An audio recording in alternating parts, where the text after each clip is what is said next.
Excellent. Good afternoon, everyone, and welcome to the 2021 Literary Arts Contest Writing Winners. We are going to have our winners read for about 4 minutes each, if they have content to fill that time. Some of the poets are a little bit shorter on their length, but of course, their words carry just as much weight. I wanted to take a few minutes. I'm Megan McDonald. I'm the current California Writers Club SF Peninsula liaison to the literary stage at the San Mateo County Fair. Thank you so much to all of our readers for joining us today, and thank you so much to our audience for joining us today. I am actually at the fair at the moment, and while we don't have a stage this year, a physical stage, I wanted to make sure that the winners this year got a chance to read their words in front of a group of people, because, really, it's one thing to sit in a room and write all day long, but when you put your work out there, it takes a certain amount of bravery and commitment, and these people have been awarded for taking that step. I'm very, very proud of them, and we are all of the judges were very impressed. I have to say that it was also actually a very strong field this year. We had fewer entrants than normal. I think a lot of people were blocked by the pandemic, but as you'll hear, a few people here did in fact get some inspiration from the pandemic. So while I have a moment, I'm going to throw it over to Audrey Kallman, the current president of the California Writers Club SF Peninsula branch, to talk just a little bit, to do a little intro on what the California Writers Club is and what the partnership between the stage and the CWC is. Great, thank you so much, Megan. And I'd like to give a round of applause to Megan for pulling this together. She jumped in and, we didn't know, last year we had no such thing as the San Mateo County Fair after many, many years. And we weren't quite sure what this year was going to bring, but nevertheless, she stepped in and said, well, whatever it brings, I will organize. And she's done a fantastic job of pulling together our writers and the contest, and so we're very grateful to her for that.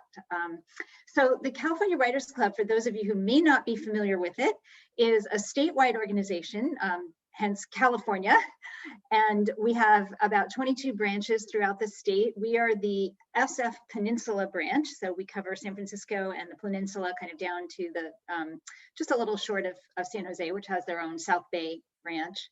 And we are all about writers helping writers. We do lots of things to that end. We have monthly meetings with speakers, which have all been online for the last year or so. And we're continuing online through the end of this year. And fingers crossed, we'll go back to in-person meetings in Redwood City in January.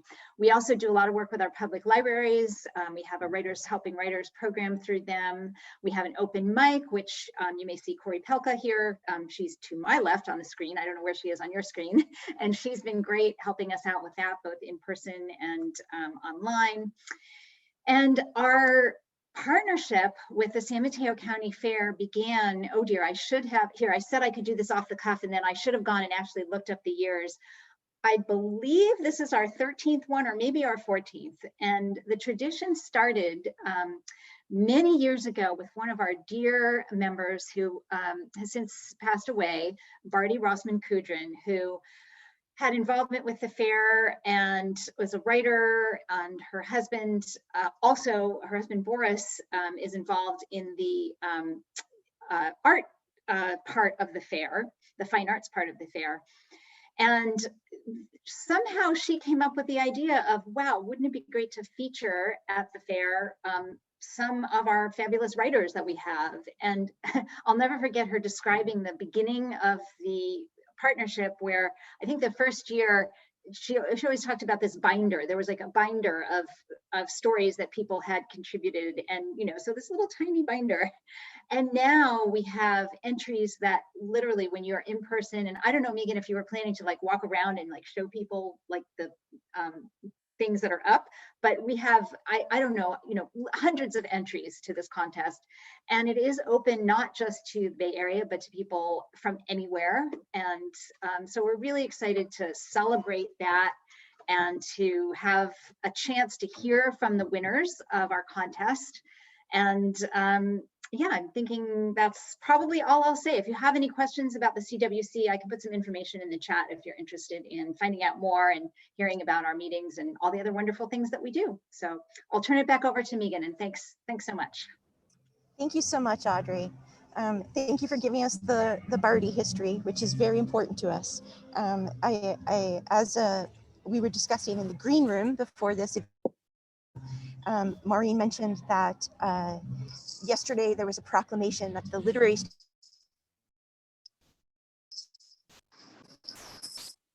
Koodrin literary stage. So her legacy will live on. I am going to leap into the readings. First up, we have Adeline Ramos, who has placed in poetry and is going to be reading 2 of her poems for us. One of them is A Gift from Our Ancestors, and the other is Incarnation. Thank you. A Gift from Our Ancestors.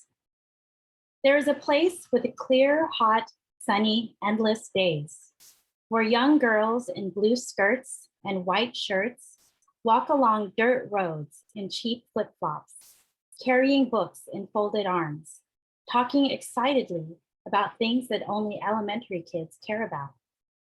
Beside a dirt road, rutted and dry, weathered by decades upon decades of daydreamers and innocent young minds, not yet touched by cynicism, poverty, and practicality, there is a gate where each child enters with a sign hanging upon it on a block of wood, also weathered by decades upon decades of daydreams. On the sign it says, DeLego Elementary School. And that, my child, is the one thing I can tell you for certain, is your legacy. A school, acres of land, a miserably hot island, a place not of the imagination. A tangible tie to generations of island people born into a life of struggle, survival, wherewithal, and determination. This, my baby girl, is testament that you were born of these strong, proud people. This, my sweet, this namesake is your legacy too. Incarnation. Of all the scientific possibilities and all the divine interventions, I know you are meant to be my daughter. Because the other day I heard you humming a tune that no one ever taught you.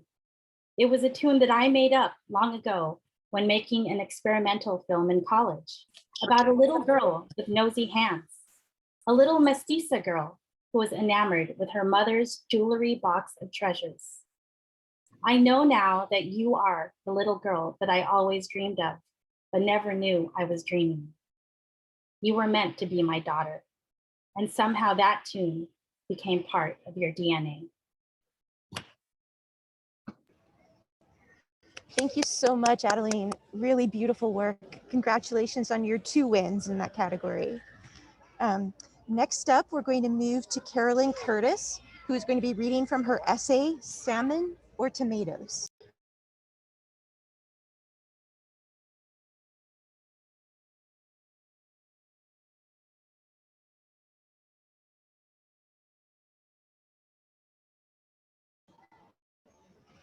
Carolyn? Sorry. Okay, is this better? Can you hear me? Yes, yes, Sorry we can hear about you. that. Do you have any fish heads? I asked the person behind the seafood counter. Sure, how many would you like? How many do you have? We have 4 boxes, she replies. Of fish heads? No, these are whole salmon. I'll cut as many heads as you want. We settle on 4 heads, slightly over 4 pounds at about $3 a pound. The couple waiting their turn after me are trying not to laugh. I always get that reaction on my annual early spring fish head buying errand. What's up with this lady? Who'd eat them? Yuck. Do they even make good stock? I tell them they're for my tomatoes. When I dig a hole for each plant, the first thing in is a fish head. It's like slow release nitrogen. I give them the rest of the ingredient list, which I got a few years ago from a nursery that fanatically specializes in tomatoes: bone meal, regular fertilizer, earthworm castings, eggshells, plants need calcium too, and 2 aspirin because tomatoes like soil on the acid side. And yes, it works. They react to this witchy sounding recipe indulgently. Now and then I get a gardener who's actually interested. My first task when I get home is to cleave those big heads in two to add to the frozen head and backbone from a whole snapper, thus yielding enough for the 9 tomato plants I have lined up. Slimy, stickery, tough. While I'm sawing away, I see the characteristic orange flesh and realize these heads include the collars, the part that makes a circle just between the gills and the rest of the fish. These collars have enough good eating for 4 meals for me. From the meatier upper parts, I get pieces to steam with ginger and scallion. The lower pieces go into a chowder with leeks and yellow beets, $3 a pound. As I cut through each head vertically, I'm looking at the faces of these creatures with their underslung jaws and permanently startled look. And here I am getting ready to feed them to plants. Is it right? I remember a quote from an article in the San Francisco Chronicle decades ago. They took the beautiful salmon and made it into just another dumb fish. The impossible romance of wild salmon, fighting their way back to where they were born. Beautiful bodies, battered, diminished, dying. As for the tomatoes they'll nourish, these days I give away a lot of what I grow. I lost my husband 4 summers ago, yet I'm putting in 4 kinds of tomatoes and 2 kinds of sweet corn with favas midway through their stint and lettuce finishing up. Since I could first plant my own food 50 years ago, I've done it wherever I've had the space. Here, of course, has been the best. He was so appreciative. It was such fun. It's a lot of work. All the digging and bending takes a toll, and that part will keep getting worse. But planting seems to be a compulsion, despite no soulmate anymore to share the bounty. Might as well strive to do it right. Honor the salmon and the tomatoes. Thank you so much, Carolyn. Love that essay. So very colorful. Next up, we have Corey Pelka reading from her short story, The Unmasking. Okay, hang on for just a second. Okay.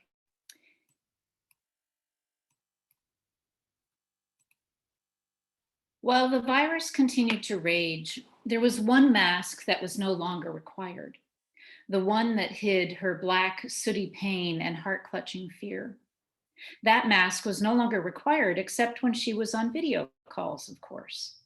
Then the mask slipped easily into place, all bright and sunshiny, showing the world she was fine, just fine.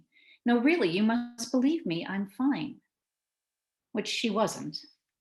Not since her world stopped on March 6, 2020, at 5:07 p.m. Rico was one of the first to succumb to the virus, and she still couldn't wrap her mind around the fact that she wasn't allowed to be with him when he died. That was the cruelest part of the virus, and she couldn't forgive it. She knew forgiveness wasn't something to be bestowed on an illness, but if it was alive enough to kill her husband, then it was alive enough to never be forgiven. Now, 6 months later, her quiet job as an online copy editor for the obituary section of the local newspaper had turned into a not so quiet crusade. She'd originally taken the job after the stress of her high-tech job had taken its toll. She'd opted for the simplicity of editing short blurbs about dead people. The formulaic approach had been easy, requiring little thought. That approach changed after Rico died. Through the lens of her loss, she now embraced her role as protector and guide, helping families navigate the ugly world of encapsulating an entire lifetime, an entire essence, into a pay-by-word business model. Her therapist suggested she develop a new routine as a coping mechanism, pretending there was some sort of normalcy in her world. So every morning she walked 6 feet from the kitchen to the living room, sat at her desk and opened her computer bag, the one she used to roll into her office every morning, trundling down the cubicle aisle, greeting coworkers and complaining about the commute. In it was her writer's survival kit: laptop, mouse pad with a notorious RBG image encouraging her to fight for what she cared about. Its coffee stains and frayed edges were evidence she was too weary to fight, or perhaps she'd forgotten what she really cared about. It was a thought loop she got caught in quite often. Settling in, she pulled the last item, the Mother Peace tarot deck they brought home from Italy. The round cards adorned with ancient artwork were her newest writer's tool. The idea first appeared courtesy of a warm ocean breeze the morning after his memorial service. An image of the Six of Wands wafted into her psyche, and she knew it was a message from Rico, suggesting their tarot cards could unlock her intuition, influence her writing, and reveal the truth of the lives she was entrusted to honor. Yet she had no idea how to use the cards. Hours later, her frustration spilled out as she scattered the cards across her deck, went back to her computer, and opened the latest obituary. It was a file for a man named George Lindstrom. "Hello, George," she said. "I hope you're more cooperative than these ridiculous tarot cards." In response, she heard a faint, "Hello."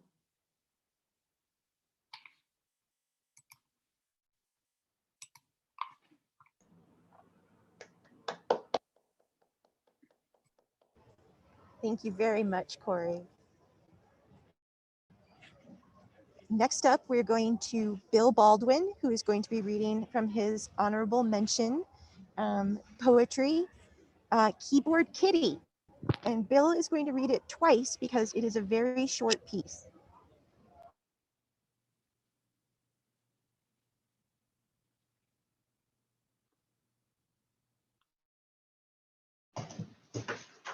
Oh, hold on. I gotta get the thing back. Look at my tabby. Kitty wants to write a book. Concept gives me pause.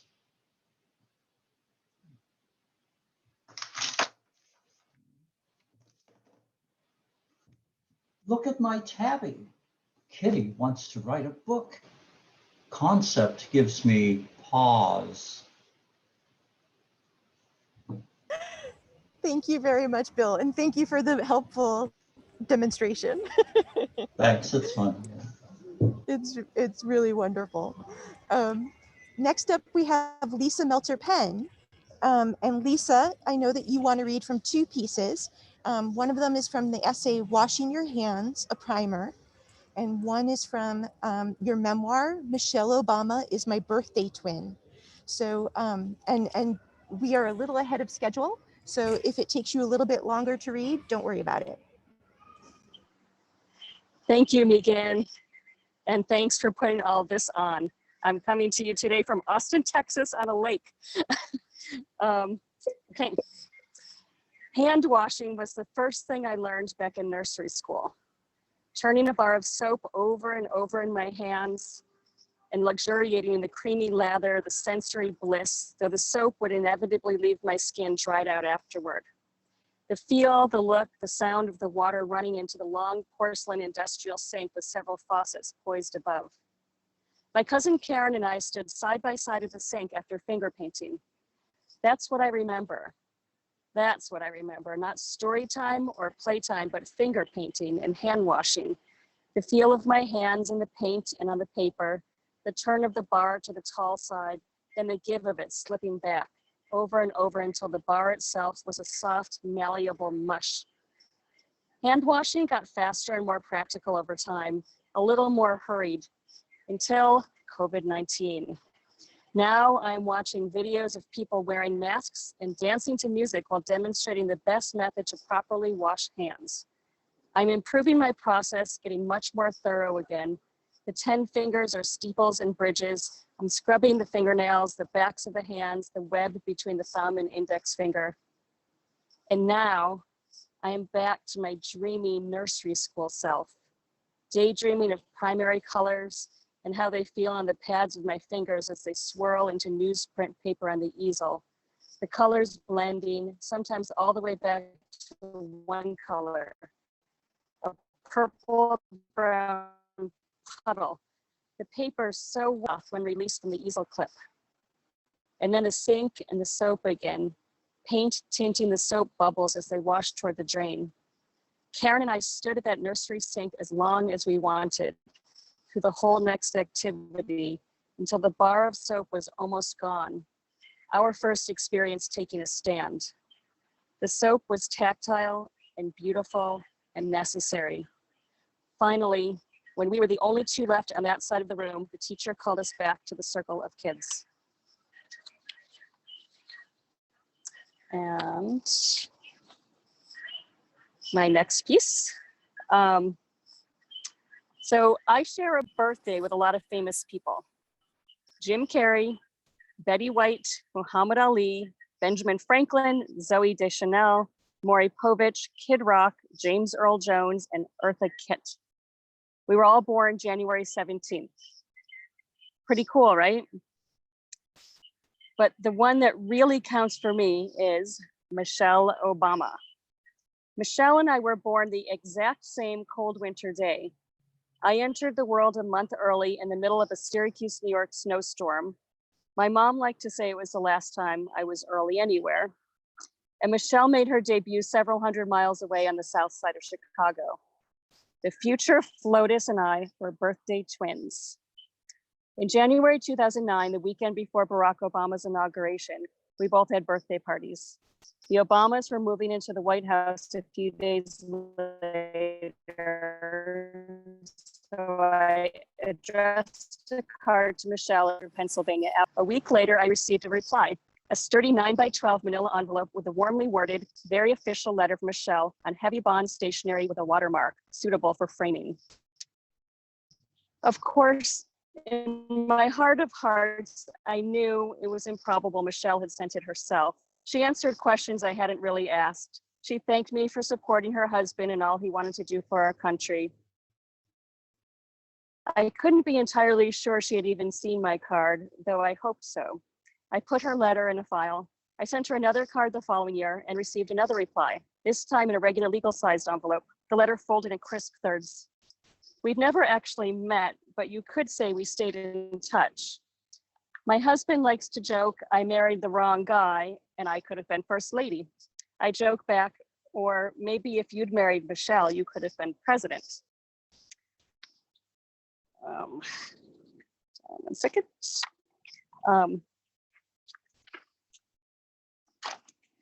But to circle back where I began, a year ago, Michelle headlined the first night of the 2020 Democratic Convention and spoke from her heart, as she always does.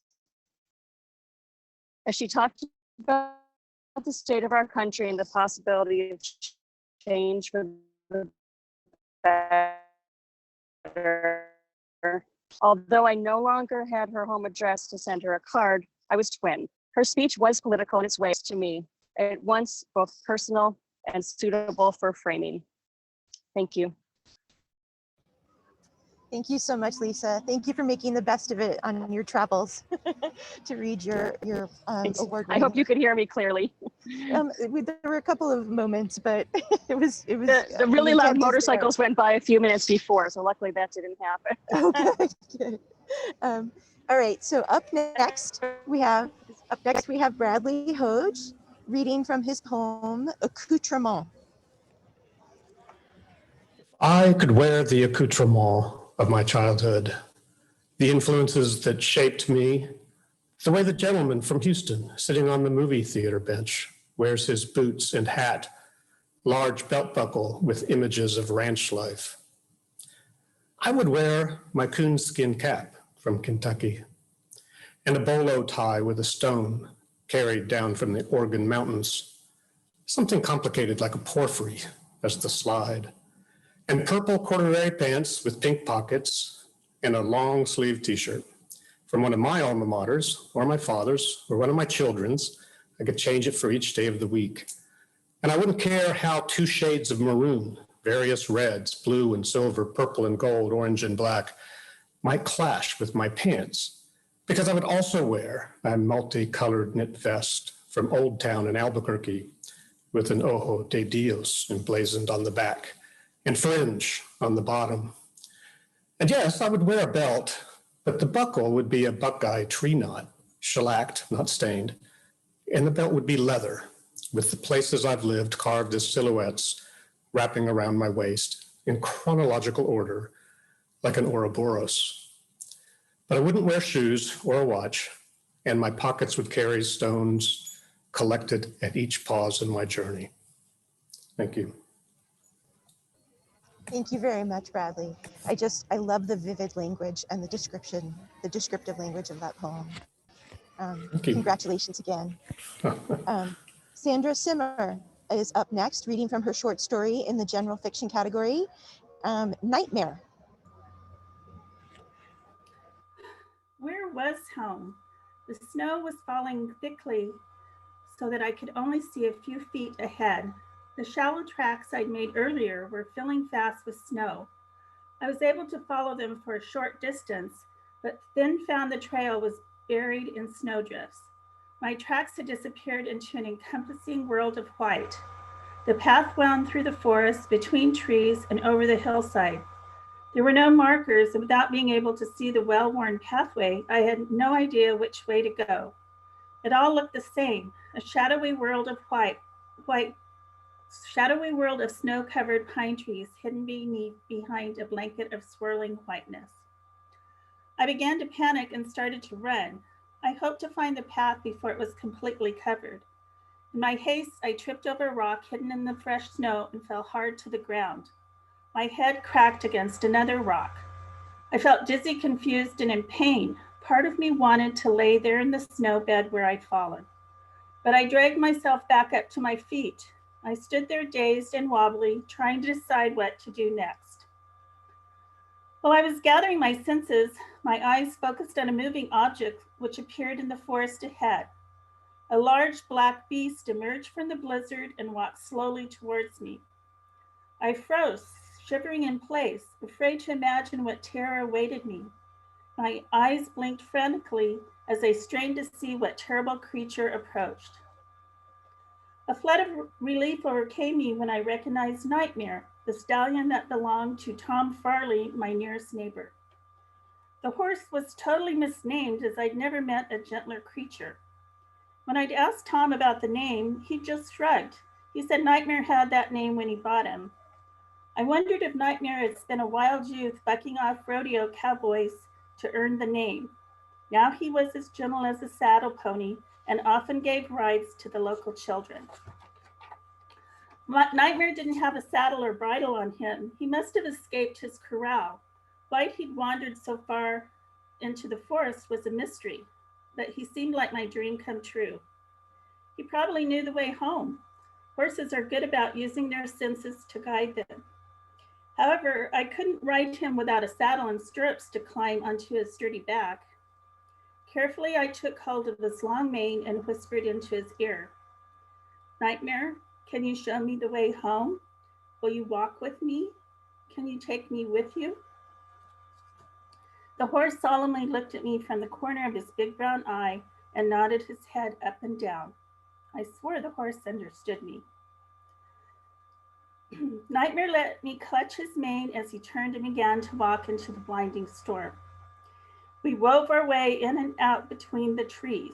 A few times I stumbled over hidden logs, but didn't fall again. Nightmare patiently waited for me to right myself. He didn't pull away from the sudden tugs on his mane. I grew more and more afraid and I grew more and more tired and could barely walk. Nothing about our location looked familiar to me. I prayed I was right about Nightmare's intentions. My life depended on this intrepid beast. Just when I was about to collapse from exhaustion, a beam of light shone out into the storm. I heard the roar of engines nearby and shadowy figures appeared calling my name. A rescue team had found me. I threw my arms around Nightmare to give him a big hug of thanks as my legs gave way in relief. Soon a group of friends and neighbors lifted me up and carried me to the waiting snowmobiles. They securely bundled me in blankets for the ride home. I was so grateful to be rescued. I lived alone and told no one of my walk into the wilderness that day. I asked one of my rescuers how they knew I was lost.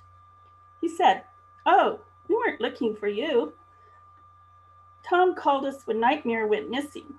He didn't want him to freeze in the storm. We came to look for him.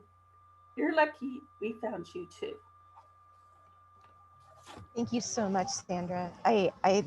I just love the symbolism in that story, and just congratulations on that win, and congratulations on your memoir win for turning 10 as well. Thank you. We're running a little ahead of schedule, but I think we're not that far ahead of schedule. So next up is Louise Moises, and she's going to be reading two of her poems, Palm Tree and My Mother Danced for Me. Palm Tree is a concrete poem shaped like a palm tree. Palm tree, Washingtonia robusta, tall, slender of trunk, topped with a flare of moss green fawns, like feathers of a prehistoric bird. In the emerald crown, crows build nests. They circle above, caw, and converse. The palm leaves whisper in summer breeze, the head nodding, the body swaying with the grace of a dancer. Silhouetted against the sky at sunrise, the majestic tree bows towards birches living in lawns far below. Old wound patterns of the trunk, where petticoats of fans were shed, now at noon glow golden in afternoon light. Children frolic in the thin shadow, play games with two fallen fronds. At sunset, against a tangerine scrim, the palm dreams of sandy beaches and tropical islands. At dusk, birds find shelter, roost for the night. A gold moon pauses for a moment, making a slim, ghostly figure of the stately palm. While below ground, roots dig, questing for precious water, aiding the stability of the lofty height. Whipped by storms, the palm remains rooted, tall, able to bend and not to break. My second is My Mother Danced for Me. My mother danced for me on that July 4th morn. I confined to bed, missing all the fun, measles sprouting on my head, tears of a 10-year-old, eyes pained by light. She pirouetted around the room, making me giggle with delight. My mother danced for me when I was 16, just lost the love of my life. She spun around and said there would be other boys and other men. You'll have many a chance. And once again, she made me laugh with her silly lopsided dance. My mother danced for me Thanksgiving Eve, when I believed my marriage at an end for an argument that I could never mend. She swung me around the room, having unique insight. Do not despair, she said. Love has ways to repair. Bless her dancing feet, she was right. My mother danced for me when my teenage son was spinning out of control. Her grandson, his antics becoming far too bold. Only a phase, she said. He'll soon be out in the world, be grown, have children of his own, as round the floor she twirled. My mother danced for me when my husband died so very young, before his time had come. She held me in her arms. Slowly, we moved around the room. She whispered in my ear, you will have another life. And as always, she was right. But it was her dancing softened all my fears. She's been gone for 16 years. But when I'm feeling very blue, my mother dances for me. Thank you. Oh, thank you so much, Louise. I also want to call attention to the fact again, if you could hold up your palm tree poem one more time. A poem that reads as well as it looks is amazing. Like truly a delight and a masterful thing to behold. And your reading, your performance is so strong. So thank you very much, Louise. We really appreciate it. And congratulations again on all of your prizes. Next up is David Strom. We have David Strom, who's going to be reading from Super Holly Hansen in The Wicked Word Witch. And this is from the short story, sci-fi, and fantasy category. Yes, and I assume it's still a 4-minute limit, right? You can go a little bit longer if you need to. Okay, I'll add just a few more seconds.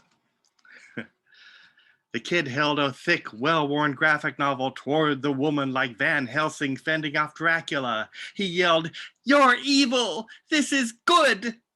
The woman's long arm craned her claws toward the comic book. She snatched it, snarled, and tore it to confetti. "Stop polluting my words!"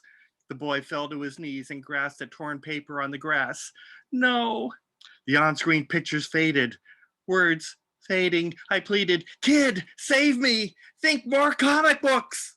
He stood, wiped his tears, and lasered his gaze at the screen. More artwork appeared. Him bashing bad guys with fists and wisecracks. Me insulting and punching that super muscle moron Harry Headbutt, and me kissing the kid? The word balloon on that one read, "My hero." The 50-foot word witch sneered. "Bah! I'll crush you two like insects."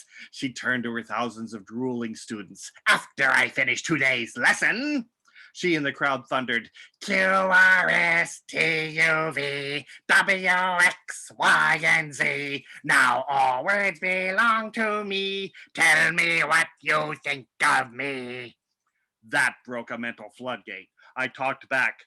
"I remember you. You made reading a chore. You shoved Kafka down our throats like nasty medicine. The only theme you got from Kipling is that colonialism is a virtue. You stuffed your subtext into every syllable of Moby Dick. You shut down every word of ours that differed from yours. And the closest the good guys came to winning in your textbooks was when a Russian aristocrat tried to save his family, but instead everybody died in a blizzard. And when I did an oral book report on a graphic novel that made top 10 book lists across the nation, you gave me an F and sniffed, 'Sounds like a sex novel to me.' You were the worst teacher ever!" During my speech, the woman had shuddered and sputtered. Now she screamed, "Return my words, you snippy little strumpet." I aimed to please. Here's my 4-letter F word, fist. I put my back and shoulders into my right uppercut, rocketing a super telekinetic transparent car-sized fist over 50 feet up and into her scowl. Boom! Timber! The woman went cross-eyed, fell, and quaked the grass with an earthly thwud, and she shrank to 5-foot nasty. The crowd fell too, their invisible chairs gone. They got up, rubbing their butts. Their color returned. The screen flashed KO, then vanished. I called the cops for my e-bracelet. The school principal thanked me, stepped up to the podium, and led the crowd in song. "No more homework, just good books. No more teachers' dirty looks." I knelt by the boy's side. "Thank you." A woman put her hand on my shoulder. "Holly, be gentle. My son's a little different." He beamed and blurted, "I think in pictures." I nodded. "So when the word witch took your words," his mom finished for him, "she got artwork. He loves your graphic novel. Comic books taught him to read. He doesn't like looking people in the eye." But his bright, awestruck gaze drank my face. "You're like the overlady." He ran a finger down my beaky nose. "Except for this." I smiled. "May I kiss you?" He tensed, closed his eyes, and puckered up. I pecked him on the lips. "How was that?" He opened his eyes and thought a moment. "Wet, warm, sweet. It's my strawberry lip gloss." I pulled a last super graphic novel out of my hip purse. I always carried spares for my hero. He hugged it. He stared again. Your hair's like sunshine. I winked at him. You have a way with words. Thank you so much, Dave. You read with such energy and you really convey your characters so brilliantly. And I wanted to say that, in terms of having this story up in the prize winner in the category, the science fiction and fantasy category, the idea of a story about a word witch who steals words and a superhero who returns them was just too perfect to pass up for this contest. So thank you very much for entering and congratulations again on your win. Thank you. Yes, so we're running a little bit ahead still. We're about 8 minutes ahead, and I wanted to take a moment to do two little bits of housekeeping. One is that I didn't know if everyone is aware, I assume that everyone is aware of Zoom chat at this point, but down at the bottom of the screen, there is a chat function, and a lot of people are putting congratulations and kudos and things like that into the chat. So please, everyone who's been a reader, do go into the chat and screen and scroll down and take a look at all of the great reactions that you're getting if you haven't had a chance to do that yet. And then the second thing that I wanted to mention is that we are very much hoping to have a fair in person, like a full-fledged fair in person in 2022. And some of the things that we are thinking about are ways in which to be more interactive and more multimedia for the fair. We are adjacent in the fairgrounds to the fine arts department. So one of the things that we're talking about for next year is in some way coordinating and interspersing the writing with the art, if there are ways that thematically that can be done. And then one of the other things that we're thinking about is having the winners recorded so that we can, instead of just having people beholden to being at the stage at a time when people are actually reading, we would actually be, they would be able to wander in and see the stories on a loop or the poems on a loop. And what I'm thinking is, because these winners for 2021 didn't have an opportunity to read in person at the fair, maybe we fold the 2021 winners into those recordings as well. We've got it set up so that we can do a monitor here and we can cast from my laptop onto that monitor so people can asynchronously consume the literature. So that is something that we are looking into for next year. And at any point, feel free to go to the San Mateo County Fair's website and take a look at the literary arts division. And there is a way you can press contact at the top of the screen there. In fact, I will put the link for the literary arts into the chat while the next readers are reading. And you can go there and you can contact Literary Arts. You can contact me with any other ideas that you have for next year's fair. So I'm very motivated to make this a much more interactive and accessible experience for everyone coming to the fair. So I think at this point, we will move on to, yes, we will save the chat. I just saw someone mention that we should save the chat. And next we will move on to T.R. Polson, who is going to be reading from her prize-winning poems. She has one of them that is called I Want to Date a Man Who's Like a Dog, which was originally published by Rattle. And the second poem that she will read is called Cain Did Not Kill First, which was originally in Hawk and Whippoorwill.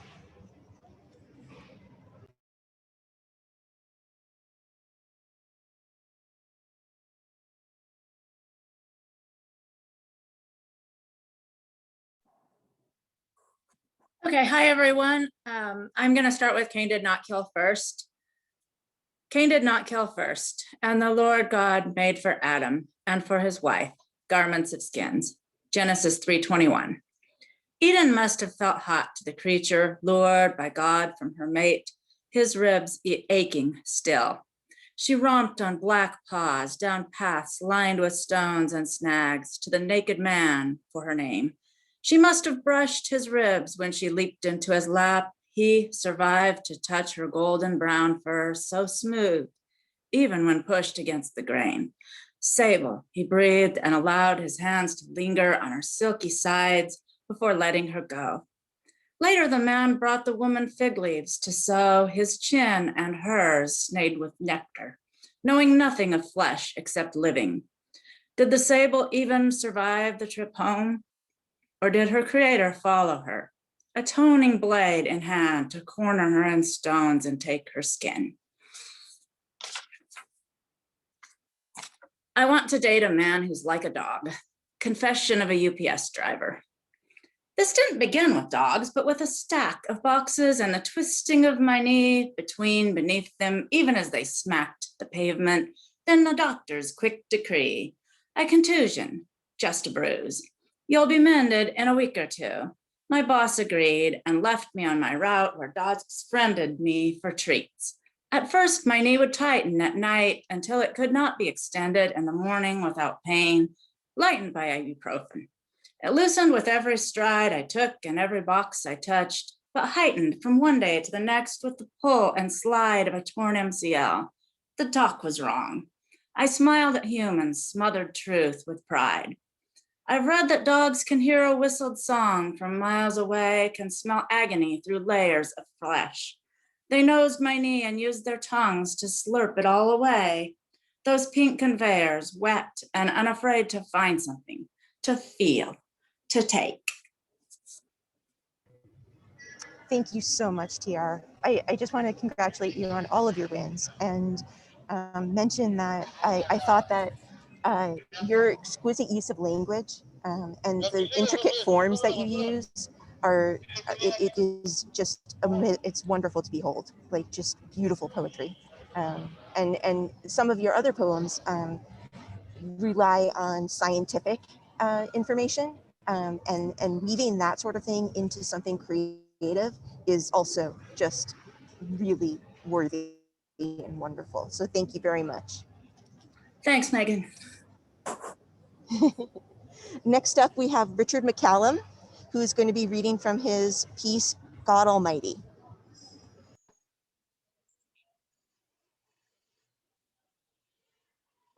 Can you hear me now? Yes, we can hear you. Okay. Next to me, lying prone in front of God, Satan tremors as the Almighty addresses him. You wing to heaven and appear before me, burning with sin.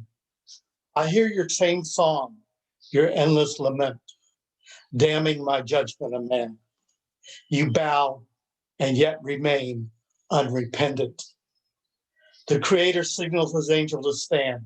Satan obeys, and God continues his admonishment.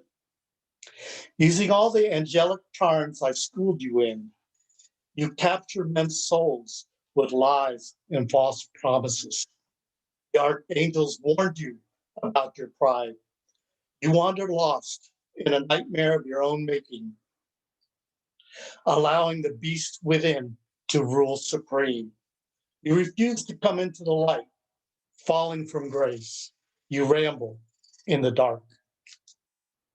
The Lord God looks deep into the eyes of his first angel. He seeks a hint of compassion, a trace of sympathy for Satan's victims, and a spark of the worthiness of salvation.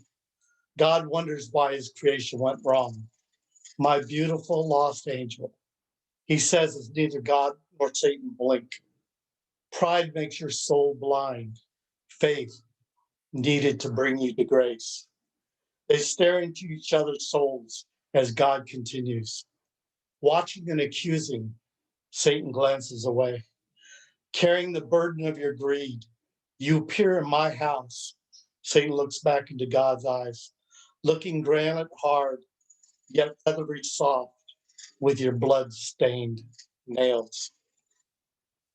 Satan's feathers blush for a moment, and he adjusts his position as if uncomfortable.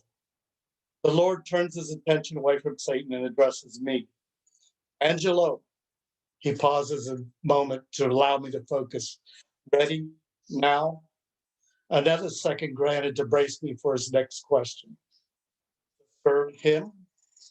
Prepared to argue his case? Serve as the devil's advocate? Satan looks over at me and our eyes connect. My bowels suffer anxiety. Stepping away from the deceiver and facing God, my training as a lawyer instructs me to answer with a question, hoping God provides me with an out. Me? My question tone implies there must be some mistake in addressing me. Then my follow-up question indicates that the very thought of me serving Satan sounds ridiculous. Serve as the devil's advocate? Always you have been the arbiter, Angelo, in the beginning, as in the end. The argument continues. My will for man versus man's free will. God sighs like the wind blowing through the desert canyon. Have I always been a judge? Jack Nicholson's character in The Shining, Stephen King's book and movie, when he's told that he's always been the hotel caretaker, comes to mind. Multiple lives existing in other dimensions. When did my existence begin? When might my being cease? The debate between their views of man, can it ever resolve? Falling back on my trial experience and clearing my throat and adjusting my voice to sound tranquil and professional. My response, I lack knowledge of what you speak. What do you know about me? It does not seem to work well. My voice sounding high-pitched and nervous. Your life, the Almighty weighs his hand. An open book, Angelo. Time ripples. See it pass, God declares. That's it for now. Thank you so much, Richard. That was a really great reading. I'm very glad that you chose, you had a few things to choose from. You won prizes for several things, but I'm glad you chose this one. I thought that this was a very interesting and a story with a philosophical bent. So thank you very much for your reading.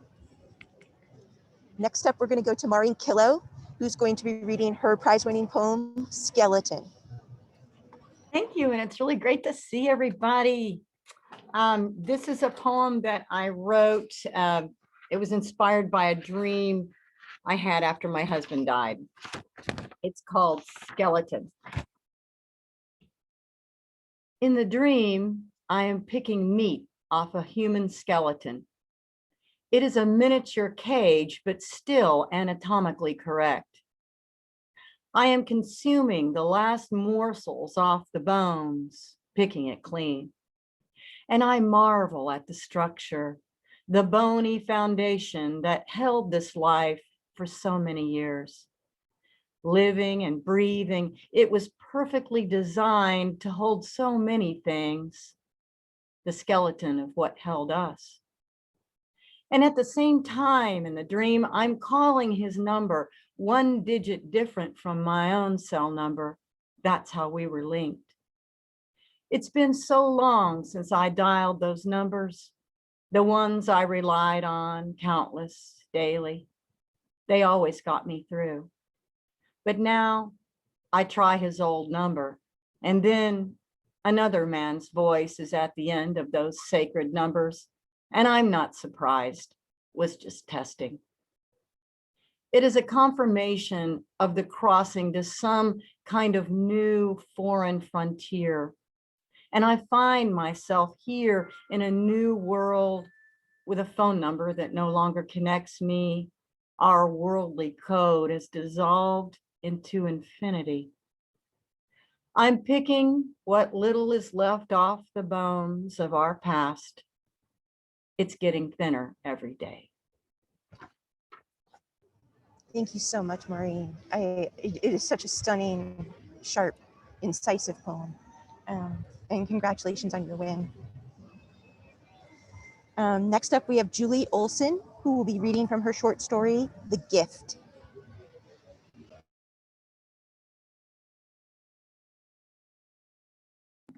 Can you hear me? Yes, we can. Okay, hello. A week later, Robert stands in the hallway staring down at the box in his hands. He takes a deep breath, imagining the quiet thump-thump of the heartbeat on the other side of the door. But he trusts his wife more than he trusts himself, so he knocks softly over the scrawled, "Iris, keep out" sign. Yeah? He peeks his head inside the room. Raymond's legs are crisscrossed atop the bed, eyes piercing and huge in the dim glow of his lamp, with those Dumbo ears that stick out and turn bright red when he's nervous. Robert's heart aches a little when he remembers last month in the principal's office, and the apparent fist that left a scab at the corner of his son's lip. He clears his throat. "Hey, champ." Raymond straightens as Robert enters, eyelashes fluttering like a startled butterfly. His gaze flickers to the box in Robert's hands. "Hi, Dad." It's striking how much of the Red family resides in Raymond's room. Canadia's dream catchers, June's drawings, and the ticket stubs from every concert Iris dragged him to. With the pang, Robert realizes that there's nothing representative of anything they did together, aside from the untouched Rolex on the floor, as if Raymond tossed it aside like a wadded tissue. Robert's eyelashes applaud as he realizes the last time he perched on this bed, Raymond's legs only reached halfway down the mattress. "What you working on?" he asks. Raymond hits Command S and closes the laptop. "An essay." Robert swallows, clears his throat. How's that Rolex working out for you?" "Oh, it's shiny," Raymond manages, wholeheartedly avoiding looking over at the abandoned watch on the floor. "That's what I thought. So, I got you a new present that I think you might like better. Merry Christmas, champ." Robert presents the box, and Raymond's expression crumples when he sees the shiny Burberry logo. Thanks. Do you want me to open it now?" Robert nods, chest fluttering. The other difference with Raymond is how he opens presents. The girls rip into wrapping like wolves, but Raymond spends an eternity carefully untying ribbons and peeking into the sides so patiently that Robert often has to turn the video camera off halfway to preserve battery. His son is cautious, courteous, as if to make sure he won't damage whatever is inside. When he finally gets there, Raymond's lips twitch like he wants to laugh, but he wants to make sure it's not a joke first. "You're giving it to me?" Perhaps the best minute of Robert's life goes by, where Raymond stares wordlessly at his dad's signature leather jacket, the one glued to his back through Stanford, the launch of his company, his lucky charm, but Robert isn't looking at it now. He soaks in Raymond's bewilderment and remembers the day his son was born, as an awkward middle schooler, Canadia's best friend and Iris's partner in crime, and June's hero. "Wow!" Raymond's eyes shine with a mirth usually only reserved for Canadia. "Thanks, Dad." Robert nods, unable to say anything. His chest is too tight and there are too many words to choose from anyway, so he settles for standing. "Hey, Dad?" "Yeah, champ?" Raymond licks his lips. His fingers brush absently over the zippers that used to house Robert's cigarettes in the 80s.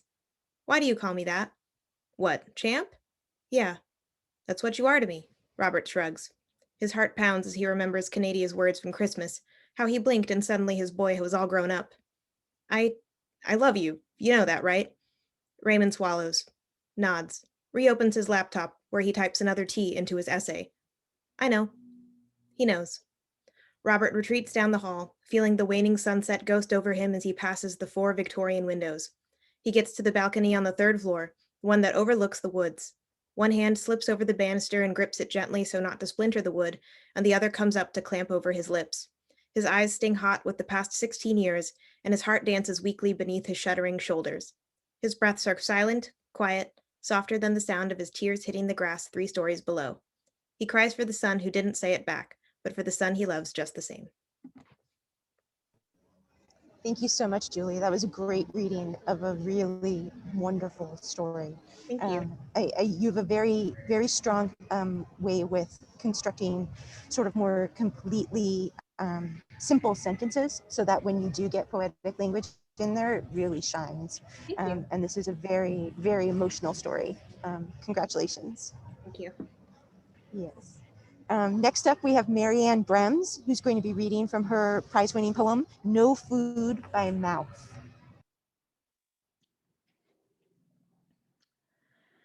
No food by mouth. I carry into the hospital waiting area the nameless constriction of my morning. Boxes of tissue wait on horizontal surfaces. Every voice too loud, every noise amplified. My mother hiked the Sierras into her 80s, played tennis until she was 90, Now at 97, she lies with a fever of 102, a needle in her arm, little awareness of any of it. Fellow strangers wait near me, no reason to speak. One offers me a cup of water. My mother was here just 3 months ago, I say. We talk about the mothers we will have for a little longer, the bond they cinched in our hearts, their travel down love's unpaved roads, their departure from cognition, the tangling of their feathers against their will in the chain links of aging. A nurse calls me. I leave this better known stranger to hear what I already know. Aspiration pneumonia, the verdict. No food by mouth, the prescription. As the fever shrinks, my common sense grows. Thicken up and half-inch pieces will have to do for the next small forever. Thank you. Thank you, Marianne. Again, a deeply affecting poem. Congratulations on your win and on your publication this past year and your upcoming publication. It's so good to see CWC members getting their work out there. Thank you. You're welcome. Next up, we have Doug Baird, who is going to be reading his short story from the science fiction and fantasy category, Flight 904. A knock at the cabin door interrupts. A flight attendant enters with coffee. Looks like a quiet night, she says. Just what we want. Most of our passengers are asleep. Say, are you guys talking about anything interesting? Not really, Gail, James, the captain says. I'm just telling Michael what to do if I need to leave for the restroom. He's picking things up pretty fast, though. Hey, Michael says. I've flown off carriers in the Navy and have been flying commercially for over 4 years. I'm a co-pilot, remember? The guy in the right-hand seat. Alone, the pilots continue their banter into the long routine night flight, cruising at 35,000 feet in a crystal clear black sky. They see a universe of stars through the front portals of the craft, infinite space sprawling in every direction over a circuit board of light streaming slowly beneath the plane. Suddenly, a ball of light appears in the near distance in front of them. A pulsating yellow glow emanates from an object that appears to be moving directly toward their aircraft. The collision avoidance system sets off multiple buzzers and flashing panel lights. Jolted in his seat, James spills his coffee as he grabs for the control wheel. Holy crap, where did that come from? I don't know, it just appeared. Michael turns to the radar screen that shows an object closing fast on their coordinates. Moving toward us, there's no signal from a transponder on another aircraft. It's too high to be a drone, doesn't track like a missile, but it sure is shaped like an orb. It is getting closer, Captain. Quick, get on the radio to Dallas ATC and confirm if they see this too. The reply is immediate. Flight 904, this is Dallas Air Traffic Control. We copy your coordinates. That is affirmative. We are tracking an object in your airspace that just showed up on radar. It is on a collision course to you. Speed is 550 knots, and its movement is erratic. Dallas, do you know of any other flight traffic near our coordinates? Over. Flight 904, we have no information of other aircraft or missiles in your area.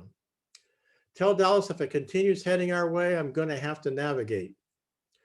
Michael points to the radar's display. Look, the orb has stopped closing on our position and is now maintaining a distance of 2,500 feet in front of the aircraft. It appears to be matching our airspeed.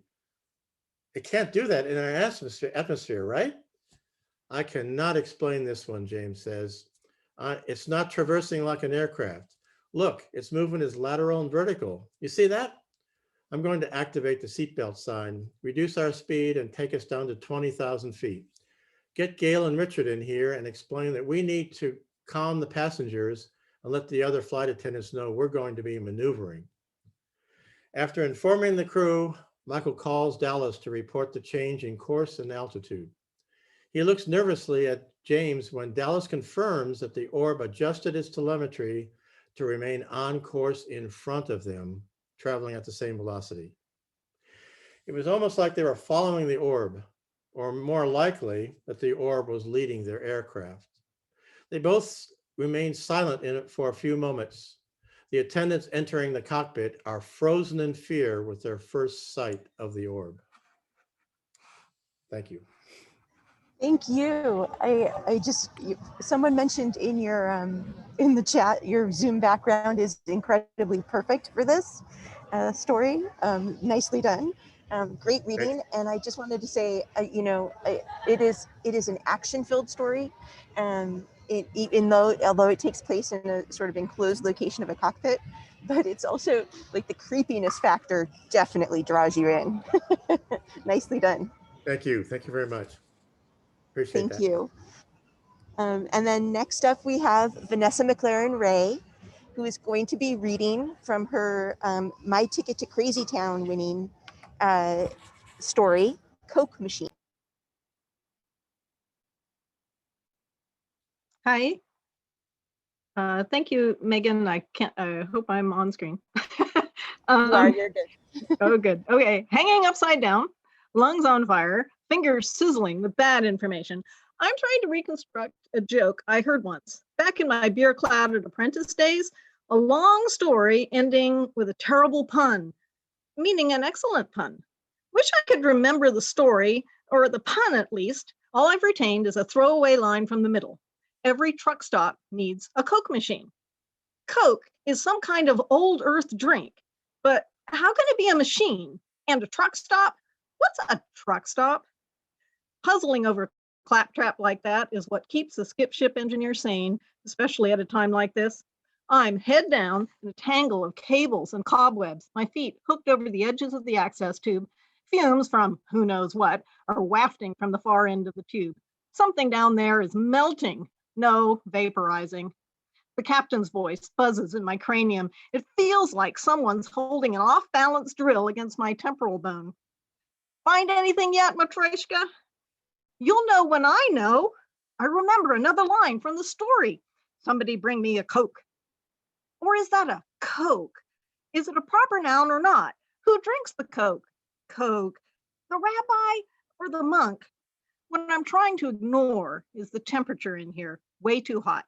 Any minute now, whatever is simmering at the bottom of this channel is going to burn through to the scent generator, and then who knows what direction down is going to be.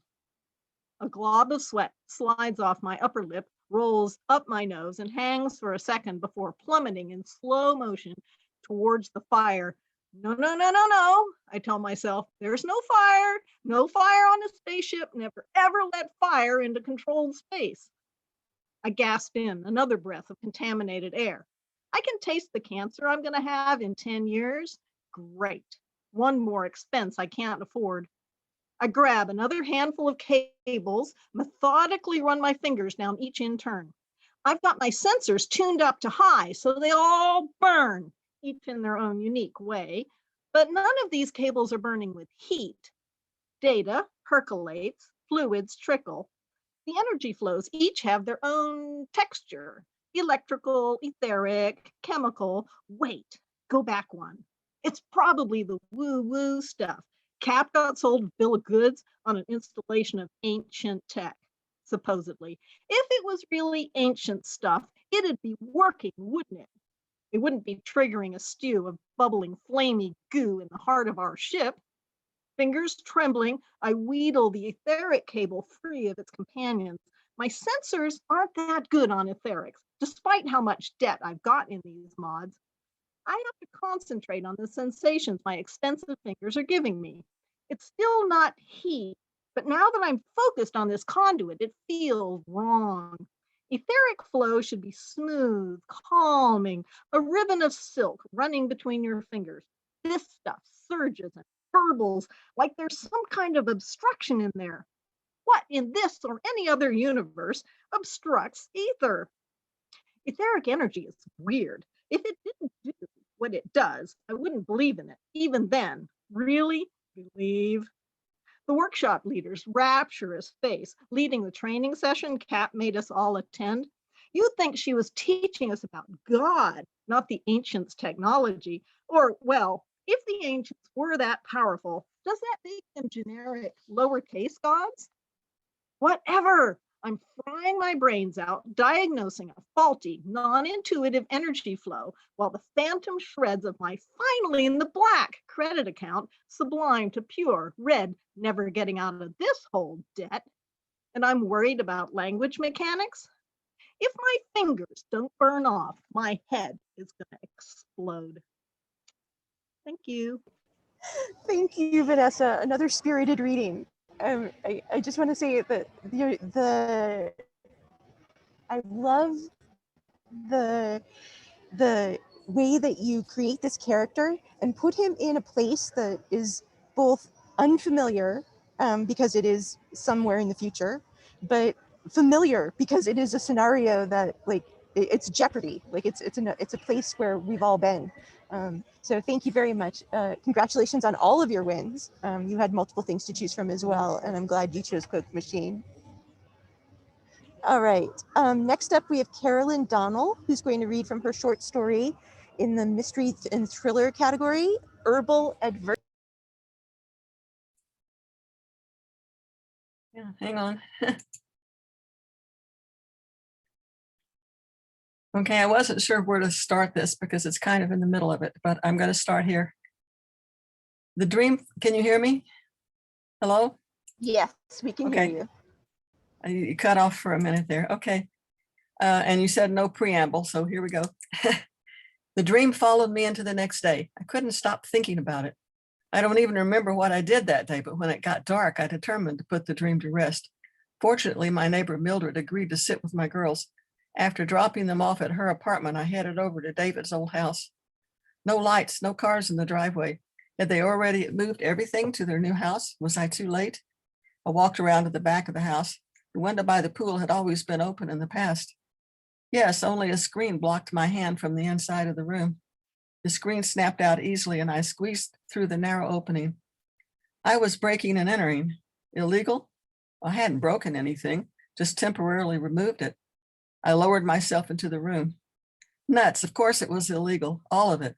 God, what was I doing here? What if I got caught? What would happen to my girls if their mother ended up in jail? I checked the cabinet in the bathroom and saw the bottle in the back, way in the back, an herbal cleanse. My mind raced. Steroids plus the herbs in this bottle. Were they the ones Jones had mentioned? Evidence of poison? I continued to read the list of warnings and didn't hear the squeak behind me. The bathroom light flashed on, blinding me. A shadow spread across the floor, tall and long, Isabel-sized.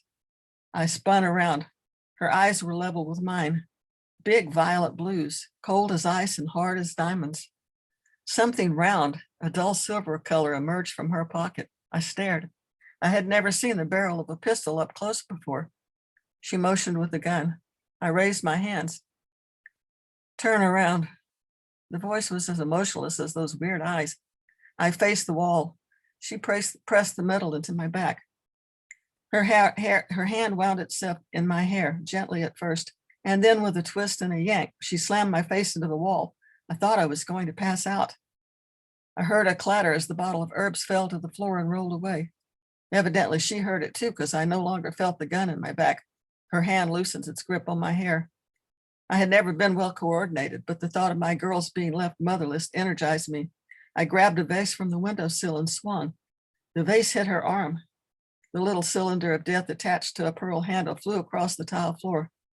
I held my breath, half expecting to hear a shot. The vase shattered behind her and glass shards must have hit her as she winced and looked down. I tried to push past her, but she cut me off. Her icy eyes turned to flame as she threw her full weight against me. We fell together with a thud onto the cold tile floor. Clawing hands pulled my hair, fingernails scraped my scalp, and teeth ripped into my shoulder like a hungry tigress. I moaned. Despite the pain, I twisted and jammed my knee into her stomach. Her grip loosened. With my other leg, I kneed her hard in the ribs. This time she moaned. The bottle of herbs had rolled toward my end of the room. I grabbed it and pushed myself up and ran for the door. Pow! A shot? A pain hit my right shoulder blade like a giant bee sting. Before I could react, an uproar exploded in front of me. I heard a crash and voices shouting. Chaos erupted everywhere. I felt myself sliding toward the floor. My girls was my last thought as I sank into unconsciousness. Thank you so much, Carolyn. I wanted to say that what I really appreciated about your story is that it's got the noir sort of hard-boiled voice, but it's from a woman's perspective, and you don't get that very often in this genre. So very, very nicely done. Kudos and congratulations on your wins.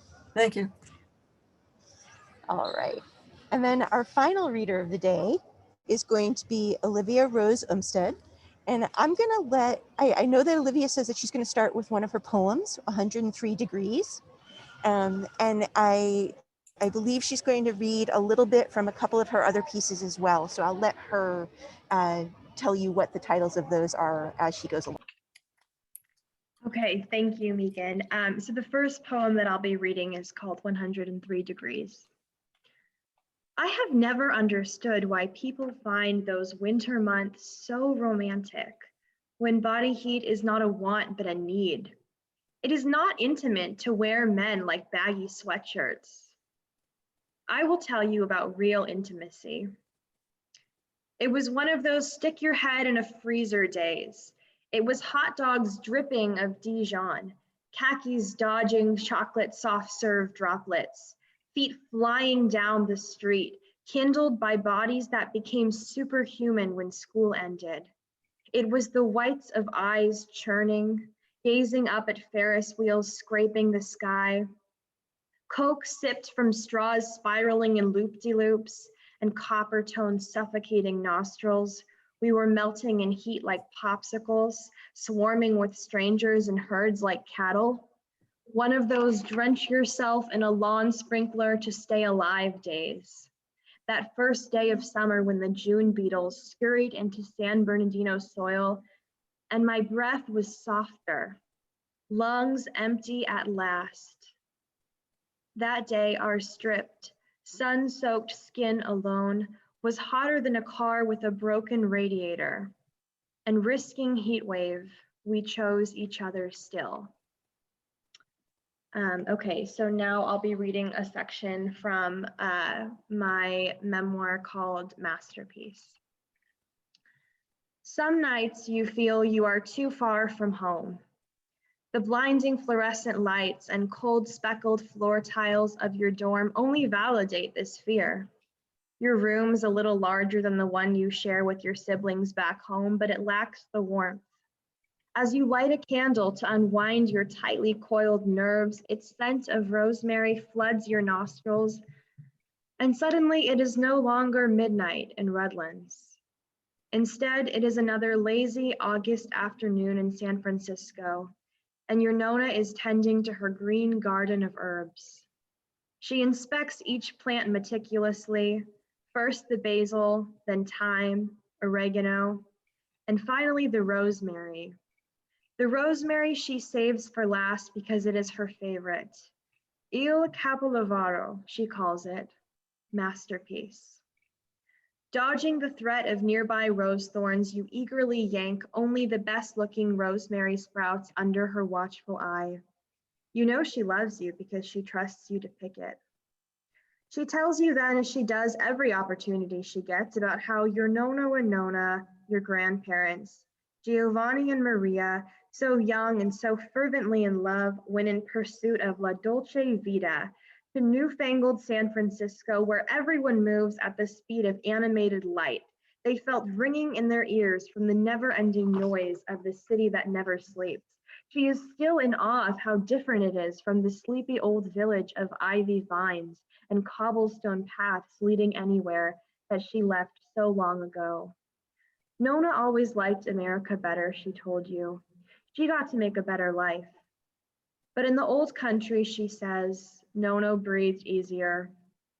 The air seemed to remember his vibrations around the mountains of green, which ran wider than the eyes of God could stretch.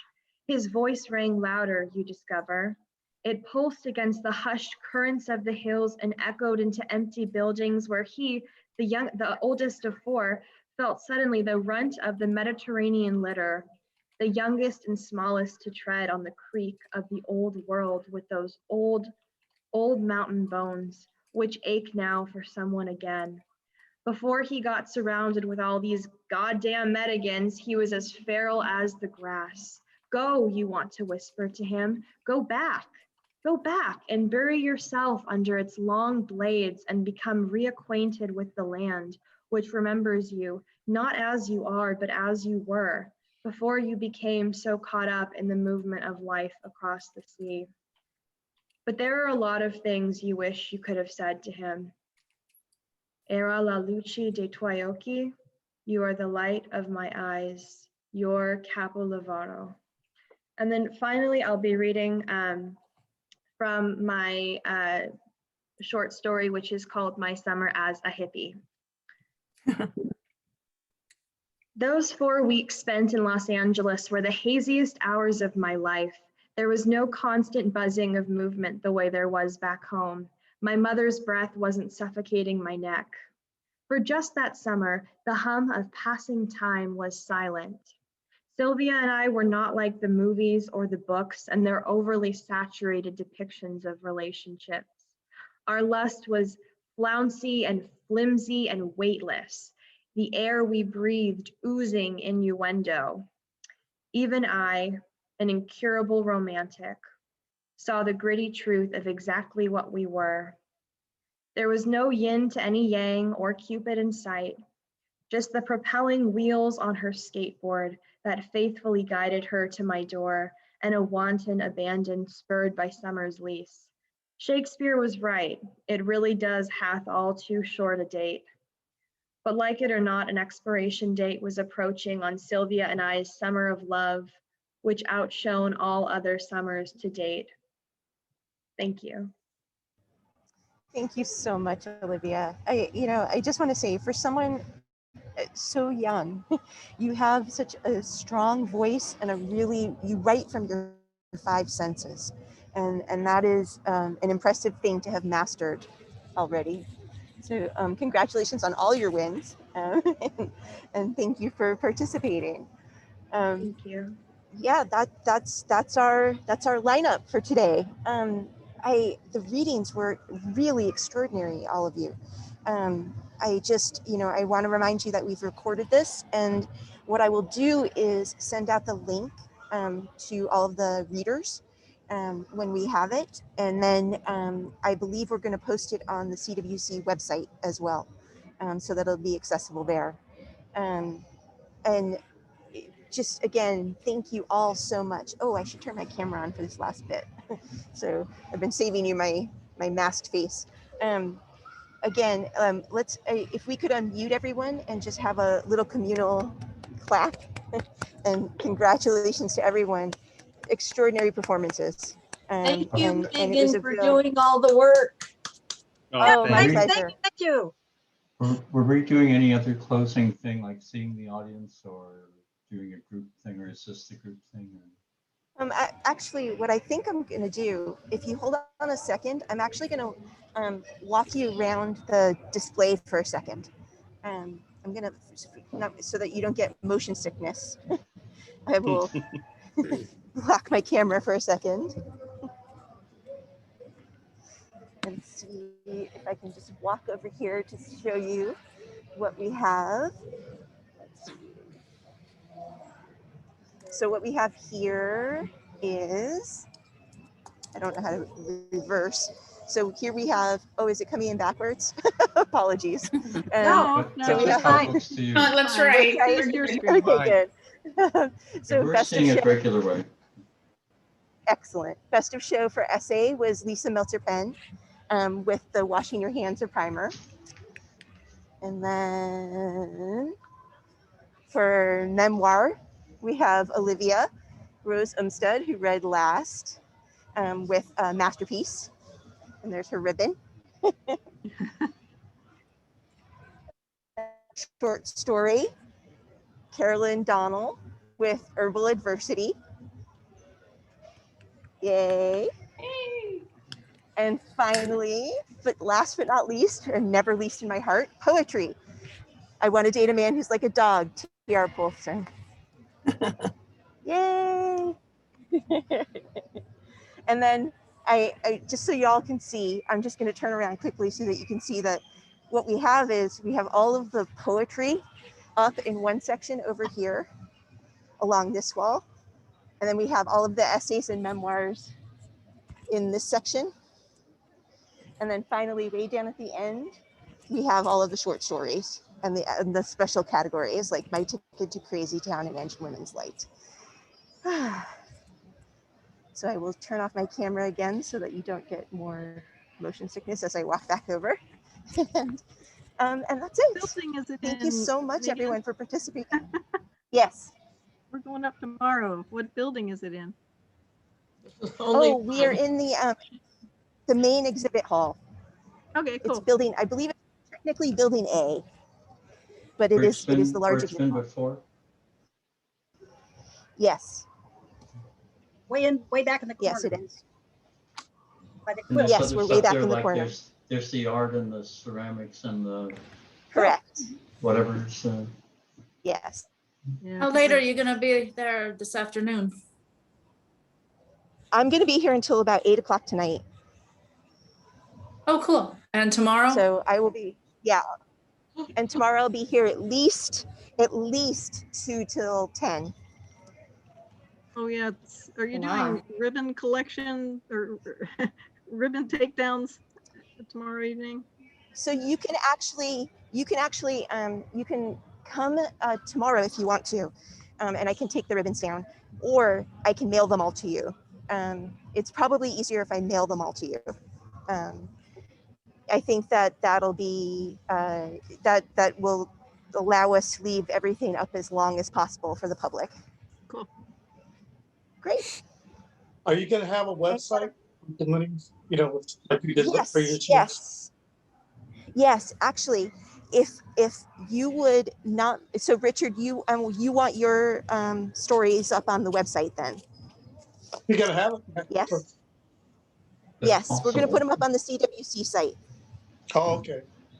I think last year you had 2 years ago you had a website for the fair or something, right? Where all the stories were posted. Yeah. We've never been able to find that again, though. I never No, could it's find that. probably just a page on their website. On the CWC site, It's yeah. over on the right. There's a thing, literary stage. Because I found the 2019 ones there. Oh yeah, right. Well, Okay, there's a list, and if you gave them permission, then it's linkable.